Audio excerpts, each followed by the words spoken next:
नाही, आता ते जितेंद्र आव्हाड सारखा मूर्ख माणूस मी कोणी पाहिला नाही बरं का.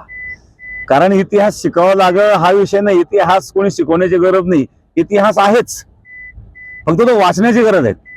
जो इतिहास आहे, जे इतिहासामध्ये, कारण आज लिहिलेलं नाही ते पूर्वी लिहिलेलं आहेत, आणि म्हणून तो शिकण्याची काही आवश्यकता नाही आहे आमच्याकडून किंवा कोणाकडून शिकण्याची आवश्यकता नाही. जो ऑलरेडी आहे तो त्यांनी वाचावा, आणि खरा इतिहास त्यांनी वाचल्यानंतर त्यांच्या लक्षात येईल, पण त्यांना समजून घ्यायचंच नाहीये, तर हे दुर्दैव आहे. तर आनंद वाटला आम्हाला, कारण खरं राष्ट्रगीत हे वंदे मातरमच आहेत. कारण भारत मातेचं खरं वंदन वंदे मातरम मध्ये आहेत.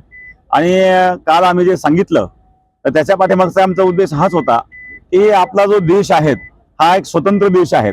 मग स्वतंत्र देशामध्ये आणि आज पारतंत्र्याचे चिन्ह आपण का ठेवावे या दृष्टिकोनातून आम्ही ते बोललो होतो. आणि आज सुरुवात ही वंदे मातरमनी झाली, अतिशय आनंद आम्हाला वाटला.